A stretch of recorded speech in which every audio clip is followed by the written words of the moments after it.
Hello दोस्तों, आज हम स्टार्ट कर रहे हैं 11th क्लास का चैप्टर 6 जो है विधायिका। विधायिका में जो हमारा सबसे पहला जो टॉपिक आएगा उसका नाम है कि हमें संसद क्यों चाहिए। हमें संसद इसलिए चाहिए क्योंकि संसद का जो महत्वपूर्ण काम है वो सिर्फ कानून बनाना ही नहीं हो गया है। संसद का महत्वपूर्ण काम सिर्फ कानून बनाना ही नहीं बल्कि हमें संसद में बहुत सारे दृश्य देखने को मिलते हैं, जिसमें से सबसे पहले हमें दिखेगा कि संसद में हमें बहस होती रहती है। तो बहस क्या है? संसद में जब कोई कानून बनाया जाता है तो हमें दिखती है कि उस संसद परिसर में, किसी सदन में, लोकसभा में या किसी राज्यसभा में किसी मुद्दे को लेकर बहस होती है। ये बहस इतनी महत्वपूर्ण क्यों है? क्योंकि बहस से ही कुछ चीज़ें निकल के बाहर आती हैं। जैसे हम कोई कानून बना रहे हैं तो उस मुद्दे पर हाँ में या ना में या उसकी गलतियों में, उसकी अच्छाइयों पर तरह तरह की बहस होगी, जिससे उस कानून की सारी बुराइयां बाहर निकलेगी और कानून की सारी अच्छाइयां आएंगी। उसके बाद हमें संसद के अंदर ही एक दृश्य देखने को मिलता है जो होता है बहिर्गमन। बहिर्गमन क्या है कि संसद के अंदर जब बहस चलती है तो संसद में अनुशासन बनाए रखने के लिए संसद का के सदन का कोई अध्यक्ष, लोकसभा का या फिर राज्यसभा का अध्यक्ष क्या करेगा? उसमें अनुशासन बनाए रखने के लिए कुछ नियम तय करता है। अगर संसद के सदस्य या फिर किसी सदन के सदस्य उस सदन में अनुशासन बना के ना रखे तो अध्यक्ष उन नियमों के उल्लंघन के तौर पर उनको सदन से बाहर निकाल सकता है। ये होता है बहिर्गमन। और उसके बाद हमें उसी परिसर में दिखता है कि विरोध भी हो रहा है। विरोध क्या होता है? अगर कोई कानून बन रहा है, अगर सदन में कोई कानून बन रहा है तो हमें दिखेगा जो कि विपक्षी पार्टियां होती हैं, सदन की जो विपक्षी पार्टियां होती हैं वो उस कानून को लेकर कुछ विरोध करती हैं। विरोध होना बहुत ज़रूरी है क्योंकि कोई कानून बन रहा है और कई बार सरकार का बहुमत इतना ज़्यादा हो जाता है कि विपक्षी पार्टियां कमज़ोर दिखती हैं, पर फिर भी चाहे विपक्षी पार्टियां कमज़ोर हों या सरकार के आसपास हो तो विरोध होना बहुत ज़रूरी है। क्योंकि अगर विरोध नहीं होगा तो शायद सत्ता पक्ष की पार्टियां जो कानून बना रही हैं, ज़्यादातर मंत्री ही कानून लेके आते हैं जिससे कानून बनता है, पर जो विपक्षी पार्टियां होती हैं अगर वो विरोध ना करें तो शायद सत्ता पक्ष उसमें से कुछ खामियां नहीं निकाल पाएगी। अगर विरोध होगा तो सत्ता पक्ष को भी लगेगा कि भाई हाँ, कुछ ना कुछ तो गलतियां हैं, तो जो विपक्ष इतना विरोध कर रही है तो सत्ता पक्ष उस विरोध के बारे में सोचेगा और कुछ गलतियां बाहर आएंगी। उसके बाद हमें दिखता है कि कुछ प्रदर्शन भी हो रहा है। ये प्रदर्शन क्या होता है?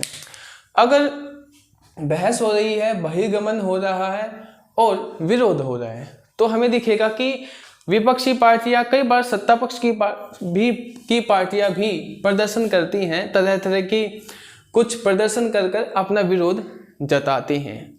और ये सारी चीज़ें हमें दिखी कि कानून को अच्छा करने की चीज़ें हैं। और उसी के अंदर हमें दिखेगा कि कुछ चीज़ों को लेकर सर्वसम्मति भी होती है।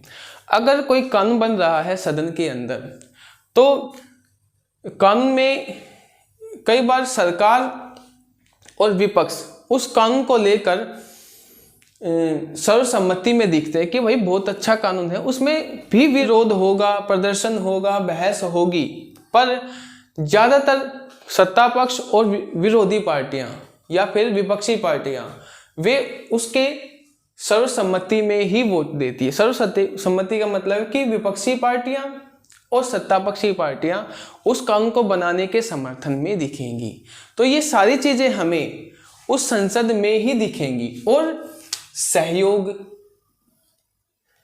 हमने देखा कि बहस हो रही है, विरोध भी हो रहा है, सरकार का विरोध हो रहा है, विपक्षी पार्टियां सरकार का विरोध कर रही हैं, सर्वसम्मति भी दे रही हैं, और कई बार कानून बनाने के लिए विपक्ष का सहयोग होना भी जरूरी है। ये सारी चीज़ें क्या हैं? ये सारी चीजें हमें दिखाती हैं कि संसद एक जीवंत चीज है जो अपने लोकतंत्र को बनाए रखती है। अगर संसद में ये सारी चीजें हमें दिखे ना तो शायद संसद की मर्यादा ही भंग हो जाए, अपने लोकतंत्र की मर्यादा भंग हो जाए और हमें अच्छे से कानून ना दिखे शायद संसद में बनते हुए। ठीक है, तो ये हमें क्या दिखाता है, अगर संसद में ये सारी चीजें हो रही हैं तो संसद के अंदर ही हमें दिखेगा कि भाई संसद एक वास्तविक और कुशल विधायिका का काम भी कर रही है।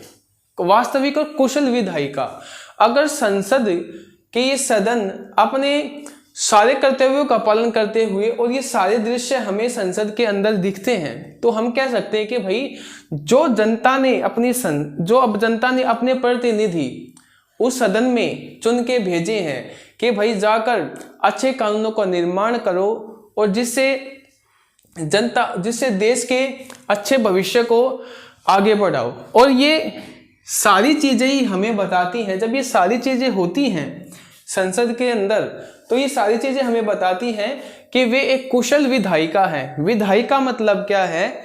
विधायिका का मतलब होता है जो लोग कानून बना रहे हैं उसको विधायिका कहते हैं।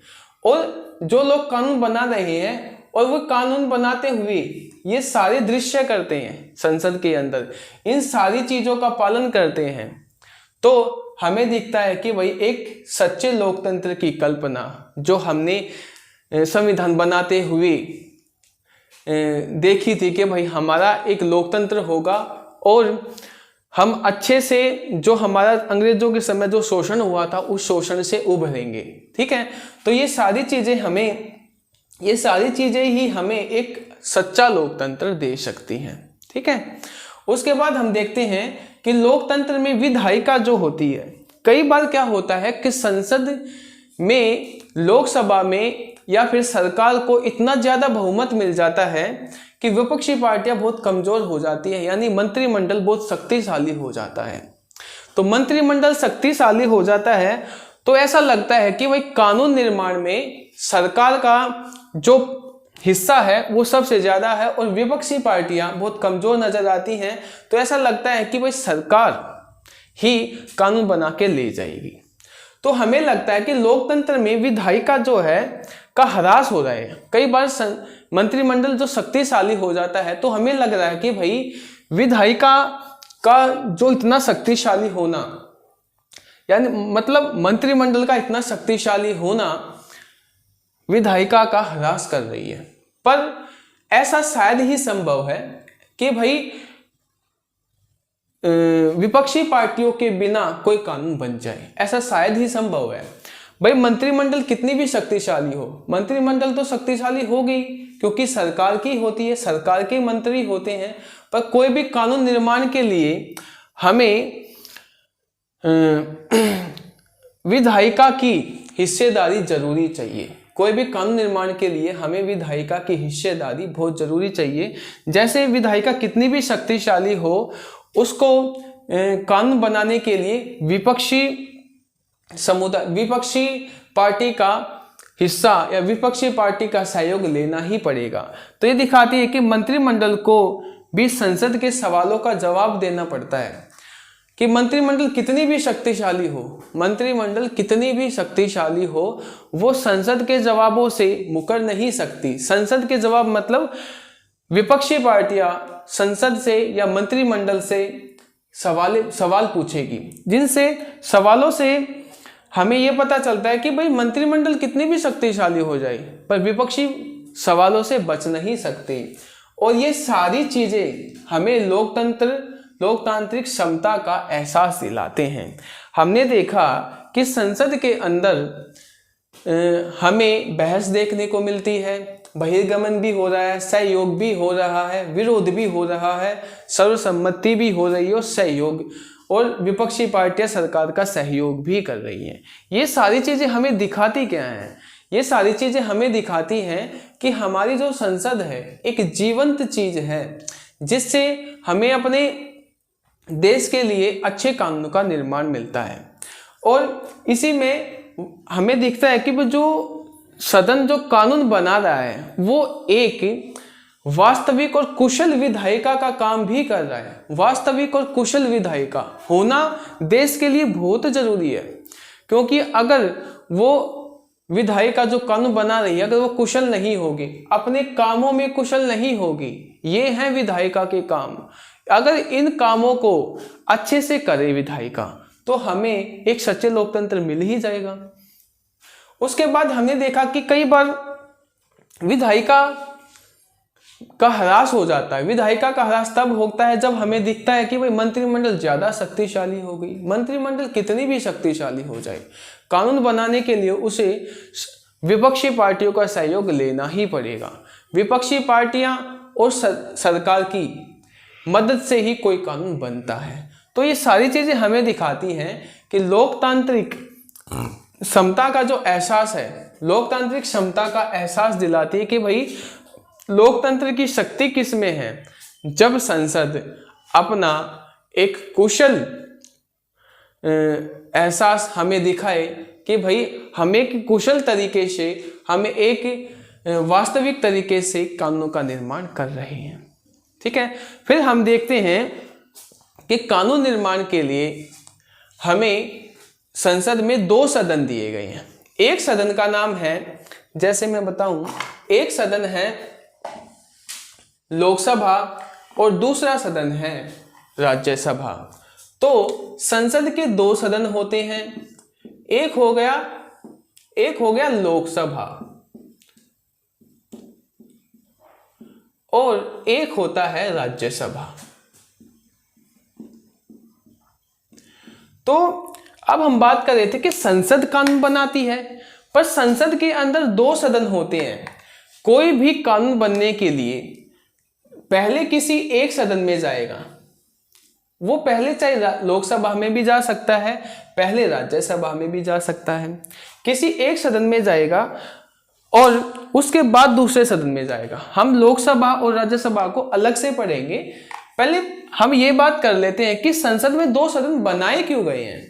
संसद में 2 सदन इसलिए बनाए गए हैं कि मान लेते हैं कोई कानून यहां से शुरू होता है और यहां से शुरू होने के बाद मान लेते हैं कि भाई इसमें सरकार का बहुमत बहुत ज्यादा है। लोकसभा में सरकार का बहुमत बहुत ज्यादा है, यानी मान लेते हैं कि भाई 550 सीटों में से सरकार के पास 350 सीटें हैं। तो इसका मतलब सरकार का बहुमत बहुत ज्यादा है और यहां से तो कानून पास हो ही जाएगा। तो बहुमत का फायदा उठाकर कोई सदन कानून बनाने में कुछ जल्दबाजी कर भी सकता है। तो दूसरा सदन इसलिए बनाया गया है कि भाई अगर पहला सदन कानून बनाने में कुछ जल्दबाजी कर दे तो दूसरा सदन उस जल्दबाजी को ध्यान में रखते हुए उस चीज को देख सकता है कि भाई पहले सदन ने कुछ गलतियां तो नहीं कर दी, पहले सदन ने कोई जल्दबाजी तो नहीं कर दी। तो दूसरे सदन में उन सारी कमियों को दूर करने की कोशिश की जाती है कि भाई जिससे अच्छे कानून का निर्माण हो जाता है। तो इसलिए संसद में 2 सदन बनाए गए हैं ताकि कोई एक सदन से कुछ जल्दबाजी हो जाए तो दूसरा सदन उसको देख ले कि भाई पहले सदन ने कुछ गलतियां तो नहीं कर दी हैं, तो जिससे अच्छे कानून का निर्माण हमें मिलता है। तो हमारे जो देश में है 2 सदन बनाए गए हैं, पर हमारे देश में राज्यों में विधानमंडल को एक सदनीय बनाया गया है। एक सदनीय यानी राज्यों में जो विधानसभाएं होंगी वे एक सदन की होंगी। पर 7 राज्य ऐसे हैं हमारे देश में जिसमें 2 सदन हैं। 7 राज्यों में 2 सदन हैं और बाकी जो राज्य बच गए उसमें एक सदनीय विधायिका है, मतलब एक सदन है। राज्यों के विधानमंडल को कहते हैं विधानसभा और जिन राज्यों में 2 सदन होते हैं उसमें विधानसभा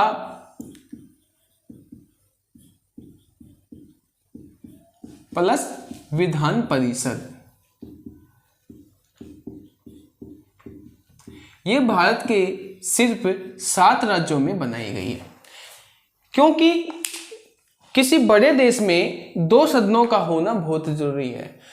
किसी बड़े देश में 2 सदन इसलिए ताकि पूरे देश को प्रतिनिधित्व दिया जा सके। मान लें कि किसी भारत के किसी हिस्से में लोकसभा को प्रतिनिधित्व बहुत कम मिला है, तो वहां पर राज्यसभा में प्रतिनिधित्व मिल जाता है। तो शायद ही ऐसा कोई हिस्सा बचता है जिसमें दोनों सदनों में किसी हिस्से को प्रतिनिधित्व ना दिया गया हो। इसलिए बड़े देशों में 2 सदनीय विधायिका बनाई जाती है, ठीक है, या फिर 2 सदनीय संसद या फिर कानून निर्माण की जो भी संस्थाएं हों वे द्विसदनीय बनाई जाती हैं। अब हम एक एक करके बात कर लेते हैं कि भाई लोकसभा क्या होती है और विधानसभा क्या होती है या फिर राज्यसभा क्या होती है। तो सबसे पहले बात करते हैं कि लोकसभा क्या होती है। लोकसभा,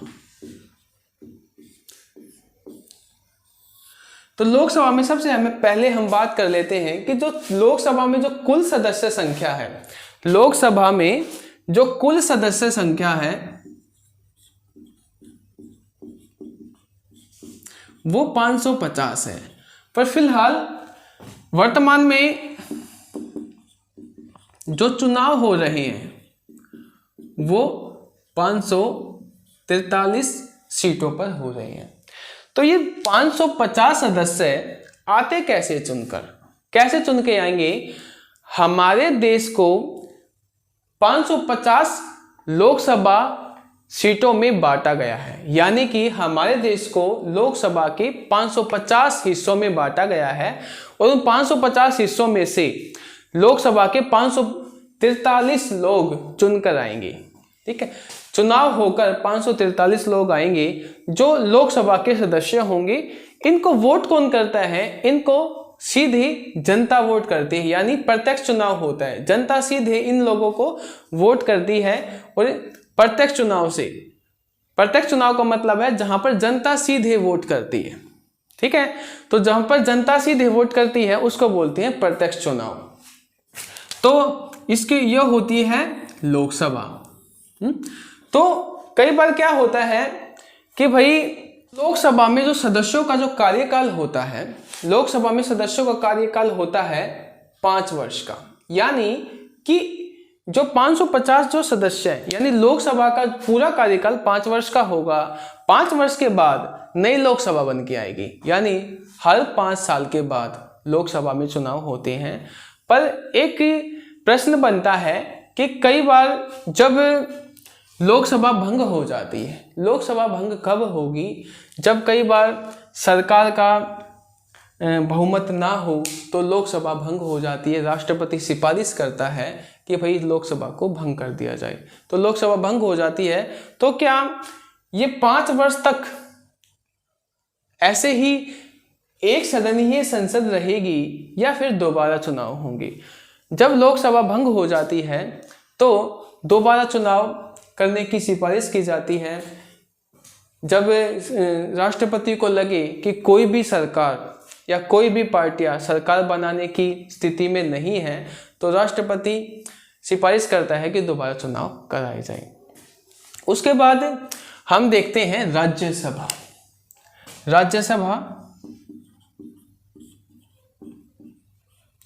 राज्यसभा की कुल सदस्य संख्या है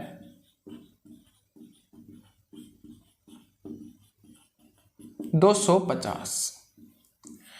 अब हमने पढ़ा है कि लोकसभा के सदस्य तो प्रत्यक्ष चुनाव से आते हैं, पर राज्यसभा के जो सदस्य हैं वे प्रत्यक्ष चुनाव से नहीं आते हैं। जो हमने पहले पढ़ा था कि भाई राज्य में विधानसभाएं होती हैं, विधानसभाएं, तो जो देश के जो विधानसभा के जो सदस्य होते हैं, यानी अपने देश में 28 राज्य हैं और कुछ केंद्र शासित प्रदेशों में भी विधानसभाएं हैं। तो पूरे देश की विधानसभा के जो सदस्य होते हैं, विधानसभा के सदस्य राज्यसभा के मेंबरों को चुनते हैं, यानी विधानसभा के जो सदस्य होंगे उनके आधार पर ही राज्यसभा का चुनाव होगा। तो पर क्या 250 के 250 सदस्यों का चुनाव होता है? नहीं, 250 सदस्यों का चुनाव नहीं होता, बल्कि 238 सदस्यों का चुनाव होता है और 12 सदस्य राष्ट्रपति मनोनीत करता है। तो राष्ट्रपति, क्या राष्ट्रपति किसी को भी मनोनीत कर सकता है? मनोनीत करने का मतलब जो साहित्य में, विज्ञान में, समाज सेवा में और कला के क्षेत्र में पारंगत व्यक्ति होता है और राष्ट्रपति की नज़रों में वो बहुत अच्छा चरित्र वाला भी हो, उसको उन में से 12 व्यक्तियों को राष्ट्रपति राज्यसभा में मनोनीत कर देगा और वे राज्यसभा के सदस्य हो जाएंगे। तो हमने देखा कि भाई संसद में 2 सदन होते हैं, लोकसभा होती है, राज्यसभा होती है।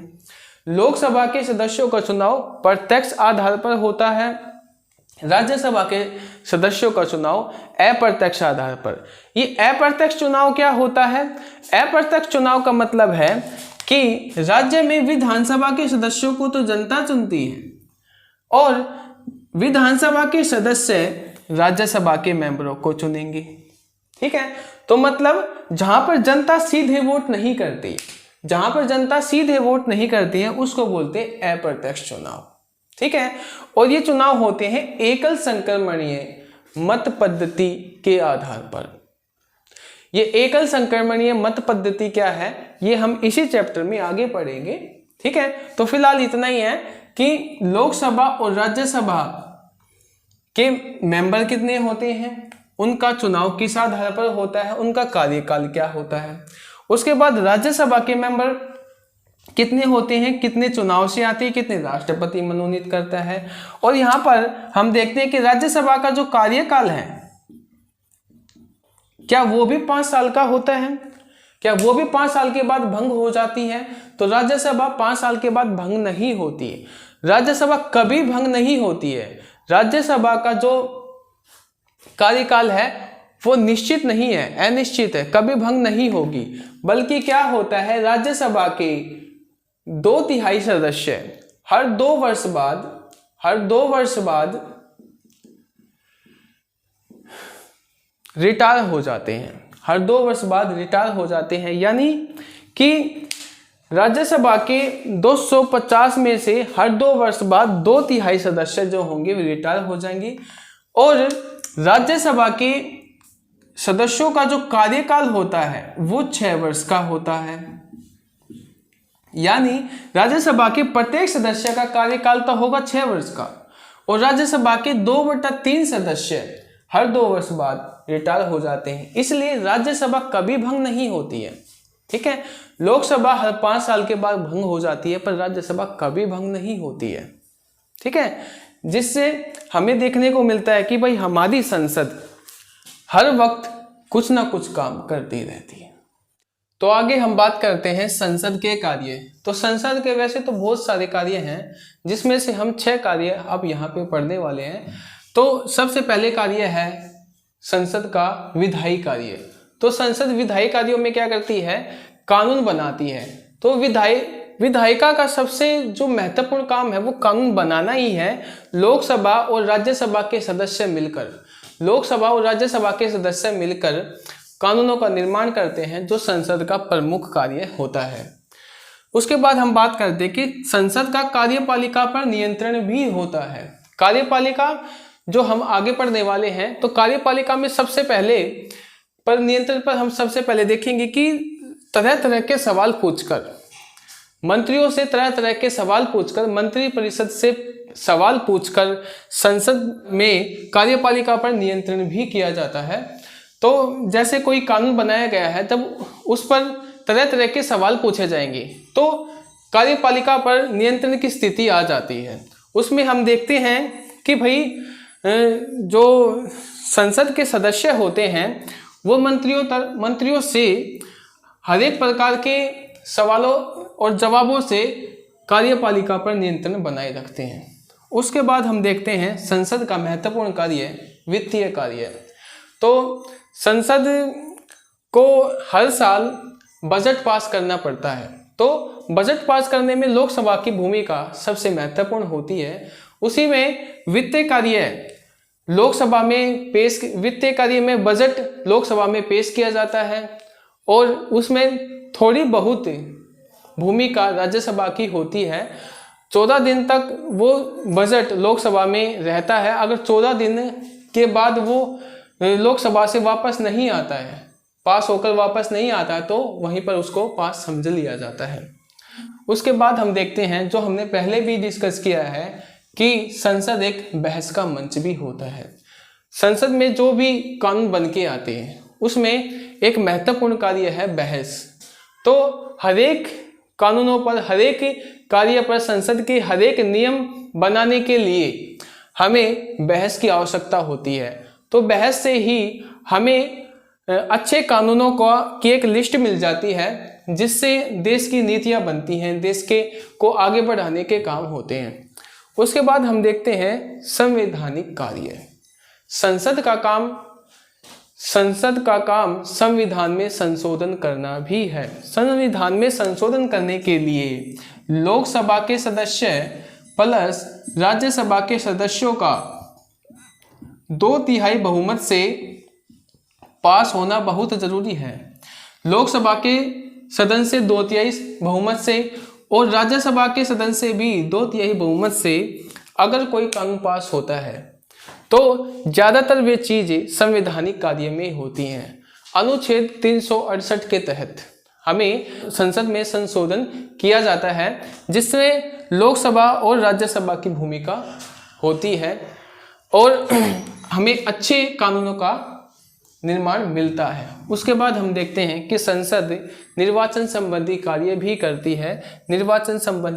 करती है, जिसमें राष्ट्रपति का चुनाव, उपराष्ट्रपति का चुनाव भी इससे संबंधित है। उपराष्ट्रपति के चुनाव और राष्ट्रपति के चुनाव में सबसे पहले राष्ट्रपति के चुनाव में लोकसभा के सदस्य, राज्यसभा के सदस्य और पूरे देश की विधानसभा के सदस्य भाग लेते हैं, जिससे हमारे राष्ट्रपति चुना जाता है। और उपराष्ट्रपति के चुनाव में विधानसभाओं के सदस्य भाग नहीं लेते हैं और सिर्फ लोकसभा और राज्यसभा के सदस्य भाग लेते हैं। तो दोस्तों, इस वीडियो में फिलहाल इतना ही। इस चैप्टर की एक वीडियो और आने वाली है, जिसमें हम पढ़ेंगे लोकसभा और राज्यसभा की शक्तियों के बारे में, स्थायी कार्यपालिका के बारे में, प्रधानमंत्री और मंत्रिपरिषद की शक्तियों के बारे में, प्रधानमंत्री और मंत्रिपरिषद की सारी स्थितियां क्या होती है, परिस्थितियां क्या होती है, उसके बारे में पढ़ेंगे। तो अगली वीडियो आज शाम तक आ जाएगी, तो आप इसको तब तक सब्सक्राइब करें और लाइक करें। थैंक यू दोस्तों।